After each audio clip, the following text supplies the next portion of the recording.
O livro Como Fazer Amigos e Influenciar Pessoas, de Dale Carnegie, é um dos livros mais poderosos sobre relações humanas. Se você deseja fazer mais amigos, influenciar mais as pessoas e melhorar suas habilidades de liderança, este deve ser seu livro de cabeceira. Embora tenha sido escrito 84 anos atrás, seus ensinamentos ainda são aplicáveis hoje. E por isso, esse é um dos livros mais vendidos do mundo. Neste vídeo, vou resumir o livro inteiro e detalhar todas as informações relevantes de cada capítulo. Parte 1. Técnicas fundamentais para tratar com as pessoas. Capítulo 1. Não critique, não condene, não se queixe. Não se deve criticar as pessoas mesmo que estejam erradas. Lembre-se, pessoas são criaturas emotivas, motivadas pelo seu ego e seu orgulho. Criticar os outros quase sempre os deixa em uma posição defensiva, o que os faz buscar formas de racionalizar suas ações. Críticas ferem o orgulho e fazem as pessoas se sentirem menos importantes. Lembre-se que quando as pessoas se sentem ofendidas, podem guardar ressentimentos pela vida toda. O famoso piloto de avião Bob Hoover estava voltando de um show aéreo em San Diego, quando de repente seus 2 motores desligaram. Com uma habilidade impressionante, ele conseguiu pousar o avião salvando todos que estavam a bordo, mas infelizmente a aeronave ficou seriamente danificada.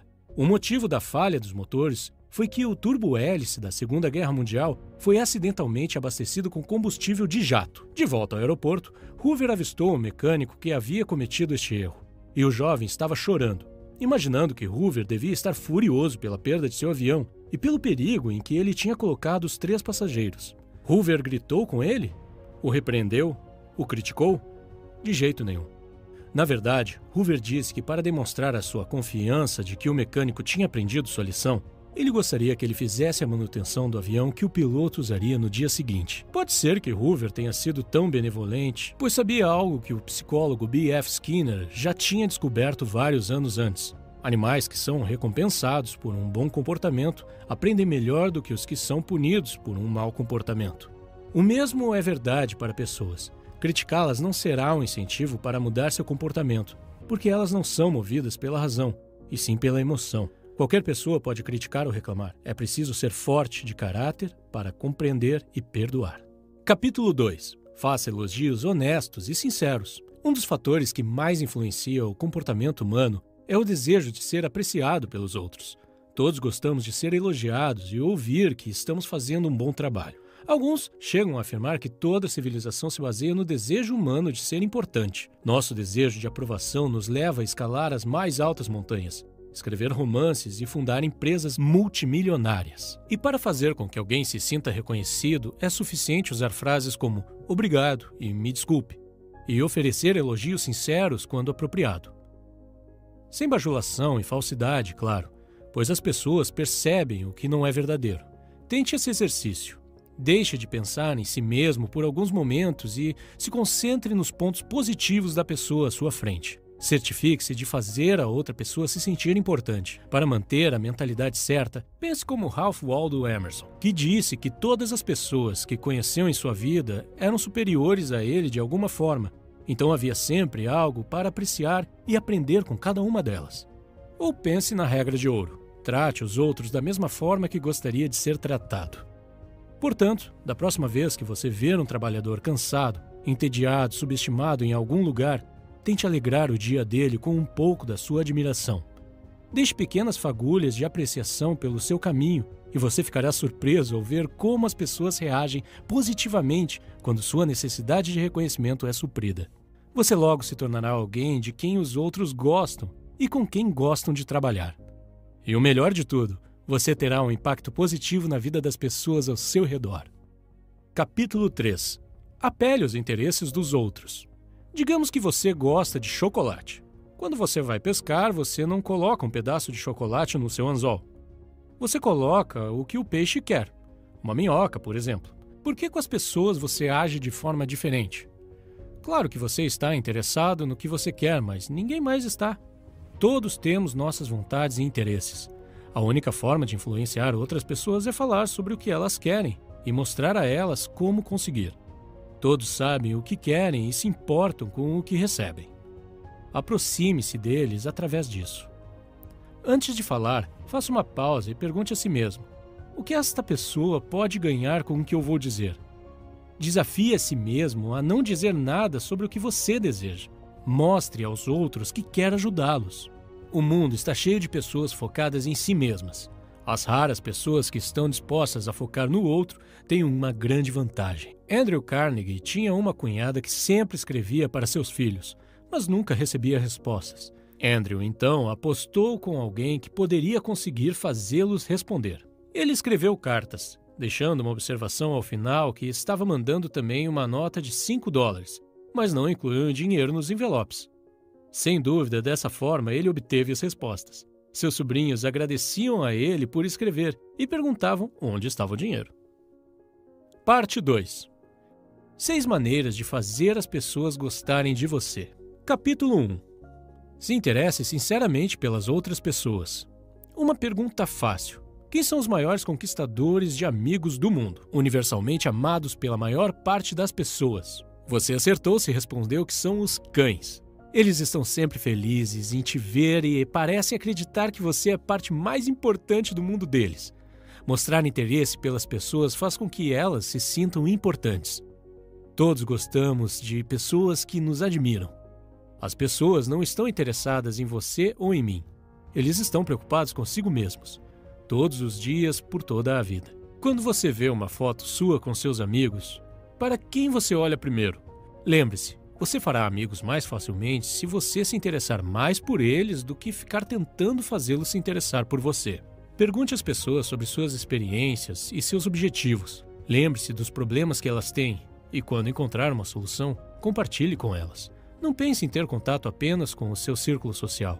Mesmo que alguém aparente não fazer parte dele, não perca a oportunidade de mostrar seu apreço e expresse um interesse genuíno neles. Em seus trabalhos, em seu conhecimento, eles se sentirão importantes por poderem passar adiante aquilo que aprenderam com a vida. Capítulo 2. Sorria.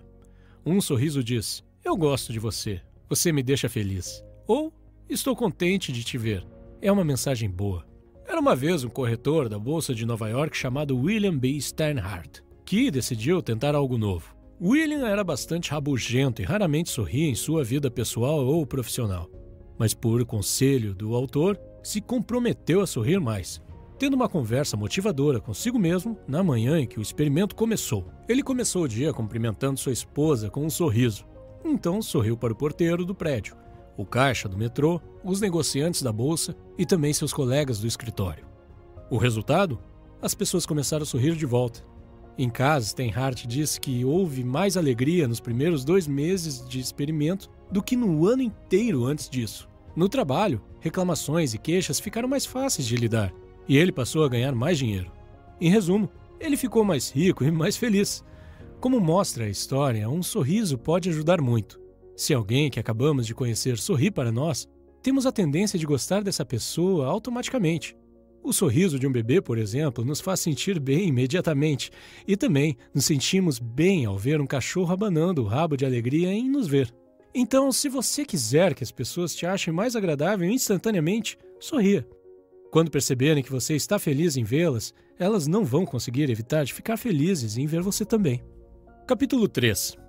Lembre-se que o nome de uma pessoa é, para ela, o som mais importante que existe em qualquer idioma. Nosso nome é nossa identidade. Ele nos torna únicos entre todos os outros. Este é um princípio que eu sempre ignorava.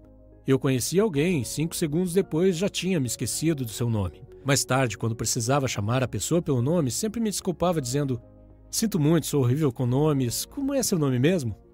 Depois de ler esse livro, percebi que estava cometendo um erro grave. Quando você se lembra do nome de alguém, mostra que você estava ouvindo e que deu importância ao que a pessoa dizia. Usar o nome de alguém quebra barreiras e faz a outra pessoa se sentir mais próxima de você. Hoje em dia, quando conheço alguém, eu presto bastante atenção naqueles primeiros segundos em que dizem seus nomes. Em vez de eu dizer apenas prazer em conhecê-lo, eu digo sempre prazer em conhecê-lo, Marcelo. Pronunciar o nome em voz alta me ajuda a lembrar dele com mais facilidade e também faz a outra pessoa se sentir conectada a mim. Então, da próxima vez que você for à academia ou a qualquer outro lugar, em vez de dizer oi, tudo bem com você? Diga oi, Fernanda, tudo bem com você? Você verá a diferença. Chamar alguém pelo nome é um elogio sutil e bem-vindo. Esquecer ou escrever o nome de alguém errado é um erro horrível, que sugere que você não se importa o suficiente para acertar.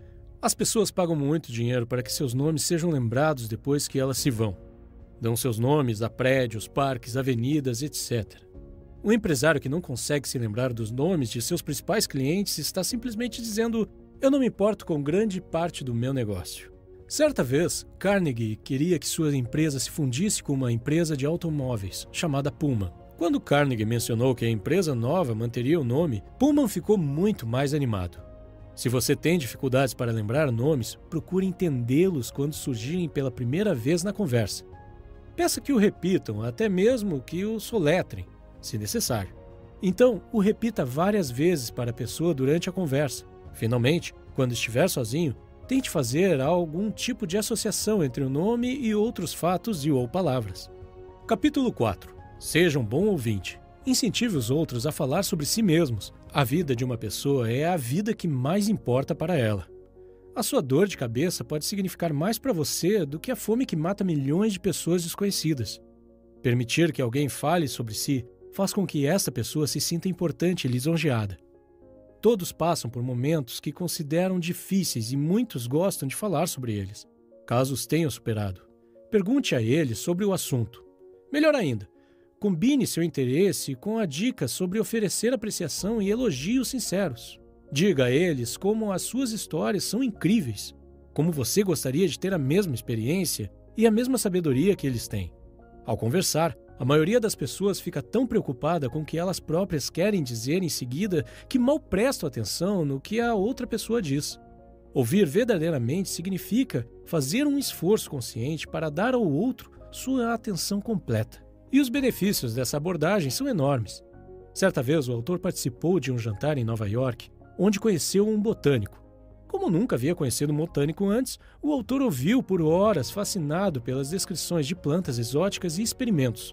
Mais tarde, o botânico comentou com o anfitrião que o autor era um conversador muito interessante. O fato é que o autor praticamente não havia dito nada. Ele tinha sido apenas um ouvinte interessado. Antes de ler este livro, eu nunca havia me atentado para este princípio. Sempre que estava conversando com alguém, eu esperava que a pessoa terminasse de falar para que eu pudesse mudar o assunto da conversa para algo do meu interesse. Ou, enquanto a pessoa estava falando, eu pensava sobre o que eu diria quando fosse a minha vez de falar. E quando a pessoa terminava sua fala, eu descarregava as informações que eu considerava interessantes. Capítulo 5. Fale sobre assuntos que interessam o outro. Usando a mesma analogia anterior, por que pescar com chocolate? Pesque com a isca que o seu companheiro de conversa quiser. As pessoas ficam muito mais entusiasmadas em falar sobre assuntos com os quais elas se importam do que sobre aqueles que só você gosta. Antes de conhecer alguém, pesquise a fundo seus interesses para que você tenha conhecimento prático. Identifique os principais objetivos de uma pessoa. E então, fale com ela sobre como você poderia ajudá-la a chegar mais perto de atingi-los. Por exemplo, meu objetivo com este canal do YouTube é chegar a 15 mil inscritos nos próximos 4 meses. Para atingir essa meta, se eu vier até você e pedir: pessoal, por favor, se inscrevam no meu canal porque eu tenho uma meta, é bem provável que você não se importaria. Esta meta não tem nenhum significado para você, mas se, em vez disso, eu puder oferecer informações úteis com os meus vídeos, agregar valor positivo à sua vida, e só depois disso, pedir que você se inscreva no canal e ative as notificações para ver meus próximos vídeos, então haverá uma chance maior que você se inscreva. Pois se você está assistindo a este vídeo, imagino que esteja interessado no seu crescimento pessoal, e ver meus vídeos futuros pode ser interessante para você. Como você pode ver, eu nem mesmo mencionei minha meta. Falei apenas sobre os benefícios que você terá. Capítulo 6. Faça outra pessoa se sentir importante, mas com sinceridade. Quase todas as pessoas que você conhece se sentem superiores a você de alguma forma. Deixe-os perceber de forma sutil que você vê a importância deles. Inversamente, evite fazer coisas que rebaixem o outro e o façam sentir-se diminuído ou sem importância. Ofereça elogios sem querer nada em troca, apenas para irradiar alegria e deixá-los mais felizes. Este princípio é uma espécie de recapitulação dos princípios anteriores. Então, vamos passar para o próximo. Parte 3. 12 maneiras de conquistar as pessoas para o seu modo de pensar. Elogiar é muito útil, mas o que você faz quando alguém discorda de você? Esse é o próximo assunto de como fazer amigos e influenciar pessoas. Em resumo, a ideia é deixar de lado seu instinto de combater fogo com fogo. As pessoas não gostam quando provam que estão erradas. Não gostam de admitir que precisam mudar de ideia. Não importa o quanto você esteja supostamente certo. Corrigi-los fere seu orgulho. Você pode achar que é importante ser visto como uma pessoa mais inteligente do local, mas na verdade, as outras pessoas vão ficar ressentidas com você. Capítulo 1. O melhor modo de vencer uma discussão é evitá-la. Discutir com a outra pessoa não faz muito sentido. Se você perder, você perde a discussão. Se você vencer, a outra pessoa ficará ressentida por ter tido o orgulho ferido. Então, você ainda não a terá conquistado de verdade. E 9 entre 10 vezes, a discussão só fará com que a outra pessoa fique mais forte em seu ponto de vista do que antes. Portanto, a única solução é evitar essas discussões antes de começarem ou se intensificarem. Quando a discussão começar, desconfie da primeira resposta que lhe vier à cabeça, pois geralmente é uma resposta defensiva e instintiva. E, acima de tudo, controle seu temperamento. Ouça o que o seu oponente tem a dizer sem resistência e sem protestar, e prometa examinar cuidadosamente seus pensamentos. Tente encontrar áreas em que vocês concordam. Isso ajudará a reduzir a defesa do seu oponente. Capítulo 2. Comece de modo amigável. Uma atitude hostil apenas convida a hostilidade recíproca. As pessoas não querem mudar de ideia e você não pode forçá-los a concordar com você. Mas talvez você possa levá-los a concordar com você. Pense nas estratégias que você usaria para fazer um animal vir até você. Você corre atrás dele gritando? Ou você oferece comida? Uma gota de mel apanha mais moscas do que um galão de fel. Certa vez, alguém morava de aluguel em um apartamento cujo dono era uma pessoa difícil. O aluguel que pagava era muito alto, mas em vez de reclamar sobre como isso era injusto, o inquilino falou o quanto ele apreciava morar ali e a forma como o proprietário administrava o prédio, e que gostaria muito de ficar mais um ano, mas não tinha como pagar. O proprietário, então, feliz por ter um inquilino tão satisfeito e educado, ao contrário dos anteriores, fez uma redução no valor do aluguel. Capítulo 3. Mostre respeito pelas opiniões alheias. Nunca diga, você está errado. Quando atacadas por estarem erradas, as pessoas defenderão sua opinião até o fim. Eles vão perder de vista o ponto principal, na esperança de encontrar pequenas exceções e que seu ponto de vista seja verdadeiro. Formamos nossas crenças quase sem perceber, mas depois desenvolvemos uma necessidade irracional de defendê-las, quando alguém ameaça provar que estamos errados. O autor conta então uma história sobre as cortinas que comprou para sua casa através de um decorador de interiores. Na hora de pagar, ele ficou chocado com o valor da conta, e quando mencionou o preço a uma amiga, ela pareceu surpresa e disse que o preço obviamente era alto demais. Se sentindo insultado, o autor então defendeu suas ações, explicando que o preço alto era um indicador de qualidade superior. Em um outro dia, no entanto, quando o outro amigo começou a elogiar as mesmas cortinas, o autor admitiu que sentiu que o preço tinha sido muito alto e que se arrependia da compra. A abordagem positiva do amigo que elogiou as cortinas o desarmou, como um sinal de que ele podia admitir livremente seu erro, ao contrário do que aconteceu com a amiga, que achou o preço alto demais. Sempre que você diz a uma pessoa que ela está errada, você basicamente está dizendo, eu sou mais inteligente do que você. Este é um ataque direto à autoestima. E a retaliação acontece porque você está claramente desrespeitando as opiniões do outro. Capítulo 4. Se você estiver errado, admita imediatamente e de forma clara. Uma vez o autor estava passeando com seu cachorro Rex em uma floresta próxima. Rex gostava de correr livre, por isso não usava focinheira ou coleira. Infelizmente, eles encontraram um policial que advertiu severamente ao autor que isso era ilegal e disse que, só desta vez, ele os deixaria ir apenas com um aviso. O autor obedeceu, mas Rex não gostou da focinheira, então eles logo voltaram aos seus velhos hábitos. Foi quando o mesmo oficial os pegou novamente. Desta vez, antes mesmo que o oficial abrisse a boca, o próprio autor expressou o quanto lamentava e quão inaceitável era seu delito. É provável que o policial tivesse ficado com raiva e ele aplicasse uma multa. Mas graças à admissão inicial de culpa, ele fez o oposto. O policial começou a argumentar que o cachorrinho realmente não estava machucando ninguém. Aceitou as desculpas de Carnegie e deixou que Rex continuasse livre em seu caminho. Admitir seu erro ajuda porque a outra pessoa geralmente está tentando se sentir importante ao criticar você. Mas assim que você admite sua culpa, a situação muda completamente. Agora, atacar não é mais uma estratégia possível para que se sintam importantes. Então, passam a mostrar generosidade e te perdoam. Isto é exatamente o que tornou o policial tão leniente. Então, da próxima vez que você perceber que está errado, admita com entusiasmo. Você terá melhores resultados e descobrirá que é bem mais agradável do que ter que se defender enquanto a outra pessoa aponta seu erro. Capítulo 5. Deixe a outra pessoa falar durante a maior parte da conversa. Uma pessoa que discorda de você não prestará atenção no que você diz enquanto ela estiver desesperada para apresentar seus próprios argumentos. Portanto, incentive-a a expressar suas ideias completamente. Tenho certeza que você já assistiu a discussões em que nenhuma das pessoas estava ouvindo, porque sentiam que seus pontos de vista não estavam sendo reconhecidos pelo outro lado. Portanto, sempre resista à tentação de interromper enquanto alguém fala. Imagine que há uma garrafa vazia que se enche conforme a pessoa fala. Quando ela enche a garrafa, ela se torna muito mais receptiva a novas ideias e pensamentos. Antes que a garrafa esteja cheia, ela se sente ignorada. Cada vez que você interrompe, você esvazia a garrafa e é preciso começar tudo de novo. Capítulo 6.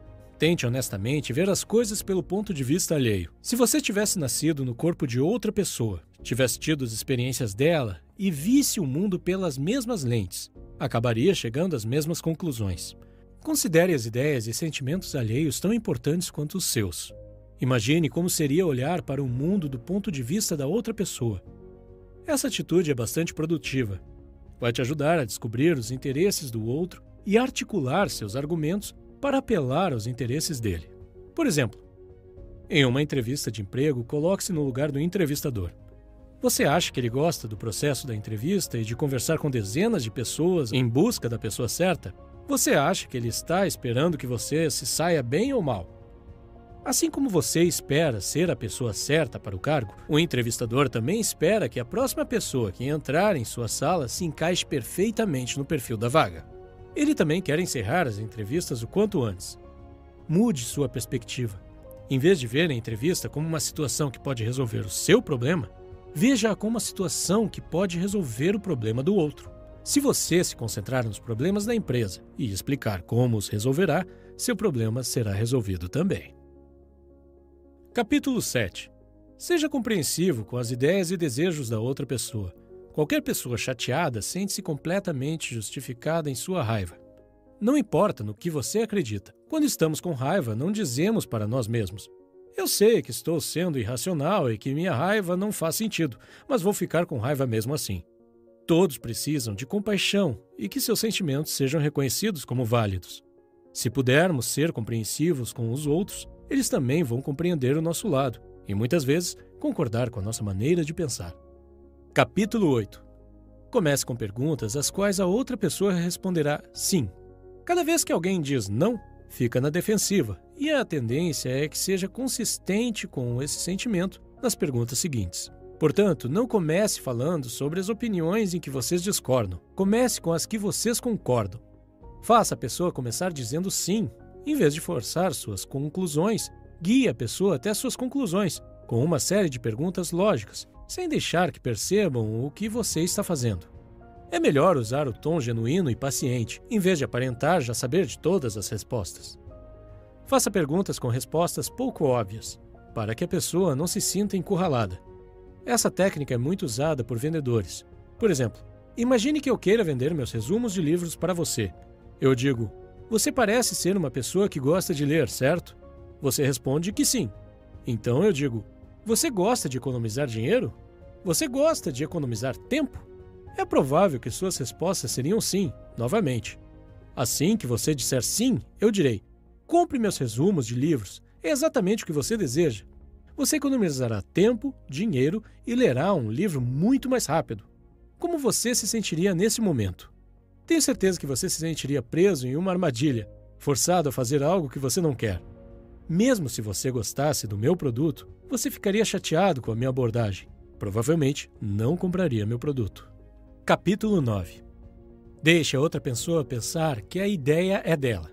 As pessoas gostam mais de suas próprias ideias do que das ideias dos outros. Ter suas próprias ideias faz com que elas se sintam inteligentes e importantes, e colocar tais ideias em prática dá a eles a sensação de controle. Por exemplo, certa vez eu estava negociando com um homem bastante difícil que não gostava de se comprometer. Depois de um tempo, percebi que seria muito difícil chegar a um acordo. Então, decidi aplicar essa tática e disse: "Você sabe mais sobre esse assunto do que eu. Você é o especialista, então eu quero ver sua opinião.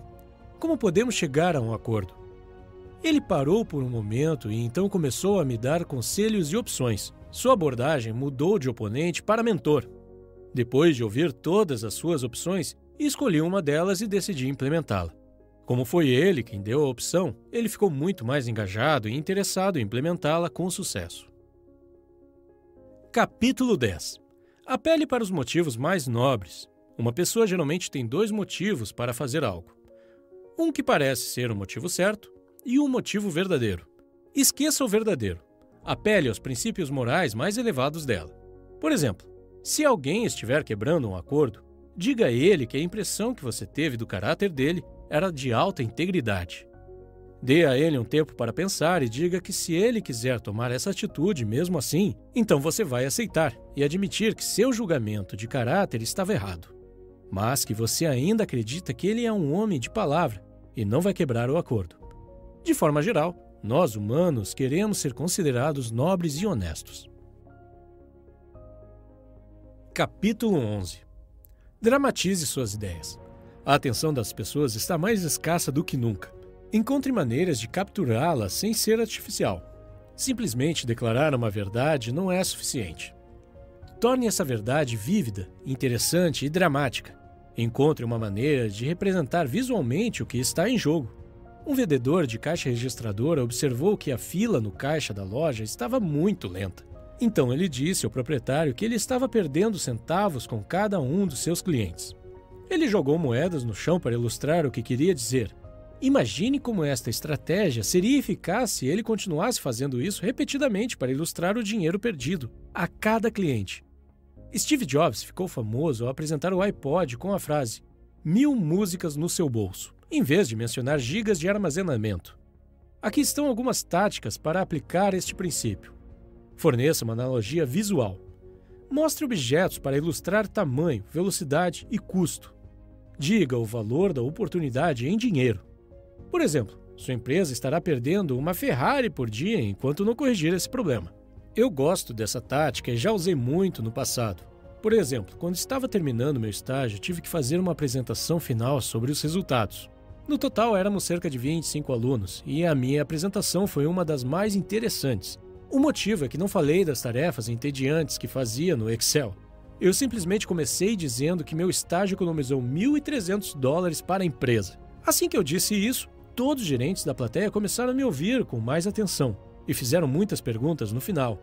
Para ser sincero, fiz as mesmas coisas chatas que os outros estagiários. Diria que fiz ainda menos que eles. A única diferença é que calculei o número de horas que passei trabalhando e depois converti em dólares. Por se tratar de um estágio não remunerado, pude facilmente dizer que economizei dinheiro para a empresa, pois se algum outro colaborador tivesse feito o mesmo trabalho, a empresa teria que pagá-lo. Capítulo 12. Lance o desafio. Quando a motivação não funcionar, organize uma competição. Competições fazem as pessoas se engajarem porque elas não querem ficar em segundo lugar. O desejo por excelência é um motivador fundamental do comportamento. Por exemplo, se uma pessoa não tiver certeza se quer fazer um projeto do qual você deseja que ela participe, questione sutilmente sua força. Eu não te culpo por estar com medo, é um trabalho difícil. É preciso ser uma pessoa muito habilidosa para dar conta do trabalho. Parte 4.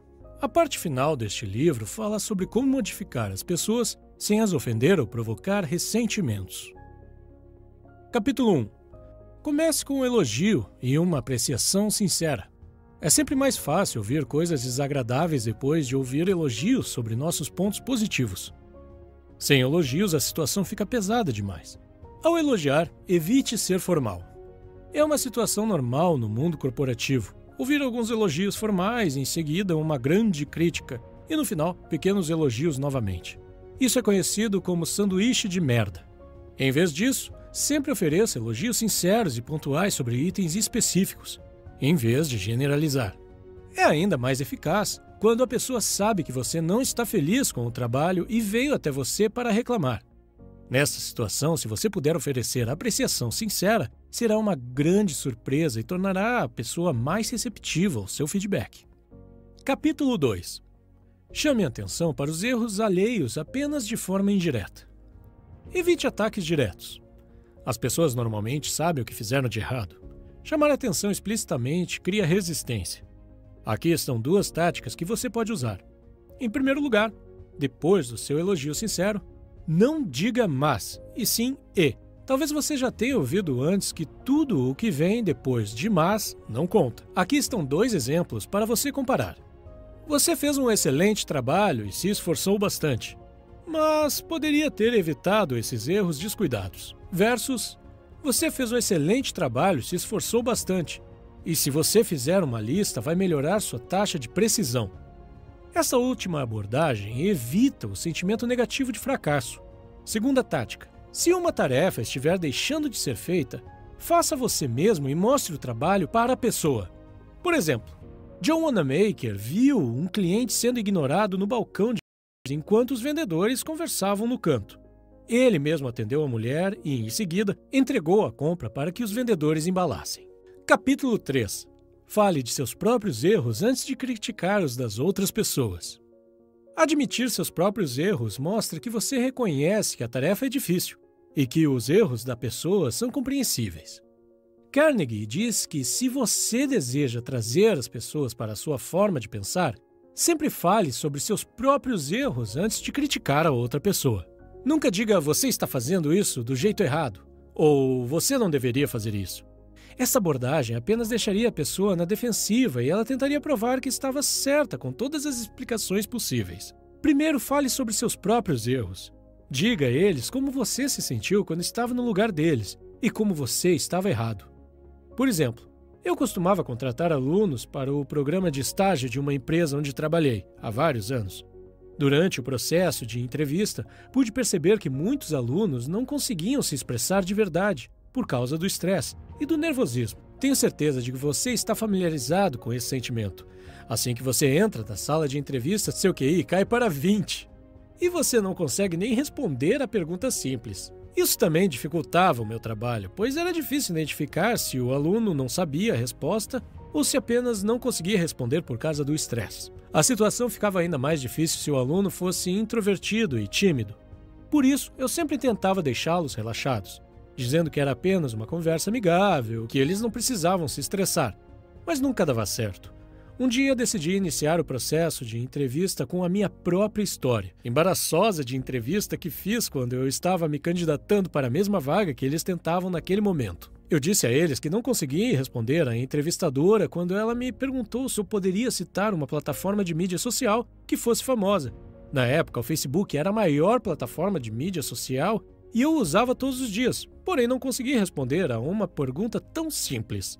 A entrevistadora esperou vários segundos pela minha resposta e então disse: Facebook, bem baixinho. Ainda hoje não consigo entender como não consegui responder a uma pergunta tão simples. Essa história fazia os alunos rirem e se sentirem relaxados, porque podiam ver que eu também já estive no lugar deles. E admitir minha própria história embaraçosa os ajudava a se sentirem confortáveis. Mostrava que todos somos humanos e erramos nesse tipo de situação estressante. Capítulo 4. Faça perguntas em vez de dar ordens. Fazer perguntas traz muitos benefícios. Primeiro, permite que o outro chegue às próprias conclusões de forma independente. As pessoas gostam mais de suas próprias ideias. Em segundo lugar, dá controle à pessoa e a faz se sentir importante. Em vez de seguir as ordens de outra pessoa, está agora seguindo as suas próprias. Terceiro, estimula a criatividade, ideias novas e melhores podem surgir. Aqui estão algumas perguntas que podem ser úteis. Você acha que isso funcionaria? Qual é a sua opinião? Podemos pensar em maneiras diferentes de fazer isso? Capítulo 5. Evite deixar as outras pessoas envergonhadas. As pessoas anseiam por importância. Se você destruir essa importância, ficarão ressentidos com você, e será mais difícil lidar com elas mais tarde. O livro não dá as diretrizes claras sobre como fazer isso. mas centra-se em preservar o orgulho da pessoa e as coisas com a qual ela se importa. Por exemplo, em uma situação que uma secretária cometeu um erro, ela se desculpou pelo erro e disse que entregaria um novo relatório antes da próxima reunião. Em vez de criticar seu descuido, o gerente agradeceu seu trabalho. Disse que não era um erro incomum para um novo projeto. Expressou sua fé no trabalho dela e disse que sabia que ela havia feito o seu melhor. Capítulo 6. Elogie até mesmo os progressos pequenos, e cada novo progresso também. Elogiar cada avanço inspira outra pessoa a continuar melhorando. Mais uma vez, tenha em mente que as pessoas desejam ser importantes, e elogiá-las as deixa querendo mais. Eu acredito no poder dessa tática porque eu a vi funcionar em minha própria experiência. Isso me transformou de uma pessoa tímida e pouco comunicativa em um líder de equipe que administrava 25 pessoas e fazia apresentações para centenas de pessoas. Se você quiser aplicar essa tática, ofereça elogios específicos. Destaque uma realização específica, em vez de fazer comentários lisonjeiros gerais. Lembro de quando comecei no meu segundo emprego. Muitos dos meus colegas do escritório me alertaram para ter cuidado com um dos funcionários indianos. Disseram que ele era preguiçoso, respondia aos e-mails com atraso e que a qualidade do seu trabalho não era boa. Vários de meus colegas até reclamaram com o gerente dele, mas isso não adiantou. Assim que comecei a trabalhar com ele, pude ver que meus colegas estavam certos, mas em vez de me concentrar em seus erros, decidi aplicar o princípio de Carnegie e me concentrar em pequenas coisas positivas e elogiá-lo por elas. Sempre que via um pequeno trabalho bem feito da parte dele, mesmo que pequeno, o elogiava por esse trabalho específico e, às vezes, adicionava no e-mail de seu gerente para que ele recebesse uma cópia. O número de trabalhos bem feitos começou a aumentar e, depois de 7 semanas, ele era uma pessoa completamente diferente. Ele se tornou proativo e amigável em suas comunicações, e não só comigo. Ele mudou com os outros também. Ele até me adicionou como amigo no Facebook, o que não tinha feito com nenhum dos meus colegas antes. Capítulo 7. Atribua a outra pessoa uma boa reputação. Se você quiser melhorar algo em uma pessoa, haja como se esse traço já fosse uma de suas características marcantes. Por exemplo, digamos que enquanto você conversa com seus amigos, um deles diz que te considera alguém que sabe guardar segredos e em quem se pode confiar em qualquer situação. O resto de seus amigos também concorda com essa opinião. Depois de ouvir isso, mesmo que você não seja uma pessoa boa em guardar segredos, você começará a agir como tal. Você terá muito mais cuidado para não perder esse status e falará com muito mais cuidado para não acabar revelando o segredo de alguém e perder seu valioso título. Capítulo 8. Faça o erro parecer fácil de corrigir. Se você disser a alguém que lhe falta talento e que ele nunca será bom em alguma coisa, você eliminou o interesse e a esperança que ele poderia ter de melhorar. Em vez disso, diga a ele que ele tem o talento e os fundamentos certos, mas precisa apenas praticar para melhorar. Torne as etapas fáceis de executar. Exemplo, um instrutor de dança pode dizer para um dançarino que precisa melhorar. Você tem um senso natural de ritmo. Capítulo 9. Torne as pessoas satisfeitas em fazer o que você quer. Este princípio é semelhante a um dos princípios anteriores, que tratava de manter o interesse da outra pessoa em mente. Pessoalmente, penso que falar apenas sobre os interesses das outras pessoas pode levantar suspeitas. Por exemplo, se alguém com quem você está conversando quer falar apenas sobre você, sem mencionar seus próprios interesses, você pode suspeitar que nem tudo está sendo revelado. Uma maneira de evitar parecer falso é deixar claro seus motivos desde o início. Em seguida, falar sobre os benefícios que vocês dois teriam.